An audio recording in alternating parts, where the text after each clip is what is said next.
إلا بعودة النازحين. الذي حصل إذا ريد يستمر لو ريد ينتهي.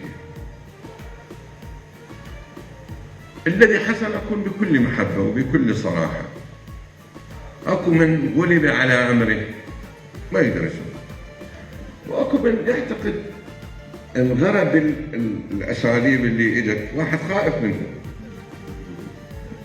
وواحد مغلوب على أمره، وواحد له شاف أنه فرصة تاريخية أنه يرجع. وهناك مؤامرة كبيرة كانت على العراق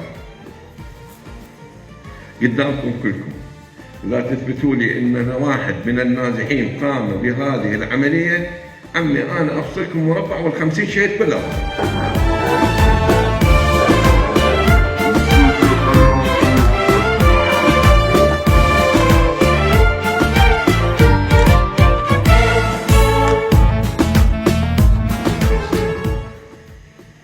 وافصل مربع. اثبتوا لي أيها الأخوة، أيها الأحبة، أيها الأعزاء، نحن عائلة واحدة. هذا العراق كنا الشيء اللي يختلف العراقيين عن الآخرين ما كان عندنا. هاي موجودة في مناطقنا اليوم في ديالى، والله لا نميز بيت السني من الشيعي. جماعة قالوا كون من صرت تسوي المصالح، قالوا ماكو مانع نقبل يرجعون بس بشرط. قلت شنو الشرط؟ قال نسوي ساتر. ساتر ترابي بيننا وبينهم. قلت لهم والله ما اريد. اذا هذا الساتر يجب اولا ينزال الساتر من قلوبنا، قلوبنا بعد ما تبقى سواتر. نتوكل ونرجع عائله واحده ونتوكل.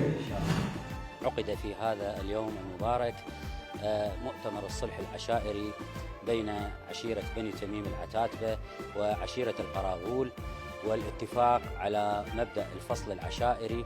وكان راعي هذه المبادرة وهذه الجلسة الحاج المجاهد وشيخ المجاهدين الحاج هادي العامري أعزه الله، وبحضور السيد طالب الموسوي قائد محور ديالى لعمليات الحشد الشعبي.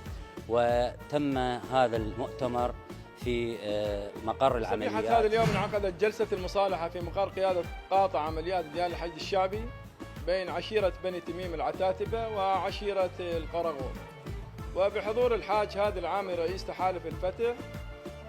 وقد أنتج عن هذا الاجتماع المبارك توقيع وثيقة المصالحة بين جميع الأطراف، وكذلك الاتفاق على كافة الترتيبات الأمنية المقبلة عند عودة العوائل النازحة، والتعاون المشترك مع الحشد الشعبي وكذلك القوات الأمنية والأهالي.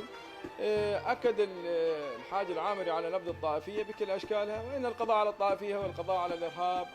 وكان دور لقيادة عمليات قاطع الديافة إضافة إلى دورها المميز الميداني والعسكري والجانب الإنساني والاجتماعي بإعداد برامج منظمة للتعايش السلمي في محافظة ديالى والمحافظات المجاورة لها من حيث الارتباط الجغرافي لمحافظة صلاح.